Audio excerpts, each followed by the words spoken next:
राजकारण ते पाऊस, पीक पाणी बहुप्रतीक्षित भेंडवळचे भाकीत काय?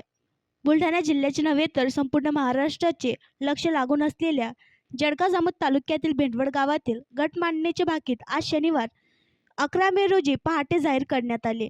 350 वर्षांच्या परंपरेनुसार पूर्णा नदीच्या काठी वसलेल्या भेंडवळ या गावात अक्षय तृतीयाच्या मुहूर्ताला गट मांडणी केली जाते.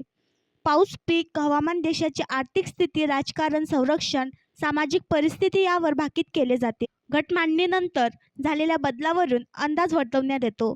चंद्रभान महाराजांचे वंशज पुंजाजी महाराज आणि सारंगधर महाराज यांच्या हस्ते ही गट मांडणी करण्यात आली. गट मांडणीनंतर आज पहाटे बहुप्रतीक्षित भाकीत जाहीर करण्यात आले. त्यानुसार मान्सून प्रारंभी कमी प्रमाणात पाऊस असेल. जुलै महिन्यात साधारण तर ऑगस्ट महिन्यात समाधानकारक पाऊस पडेल. मान्सून अखेरीस अर्थात सप्टेंबरमध्ये मोठ्या प्रमाणात अवकाळी पाऊस पडणार आहे. खरीप पिके साधारण राहतील. रब्बी हंगामातील गहू पीक सर्वात चांगले राहील. पिकांवर रोगराईचा प्रभाव जास्त असेल. पिकांची नासाडी देखील होईल असा अंदाज वर्तवण्यात. आणखी नवीन व्हिडिओ पाहण्यासाठी आमच्या देशमुख एक्सप्रेस न्यूज चॅनलला सबस्क्राईब करा, लाईक करा आणि शेअर करा.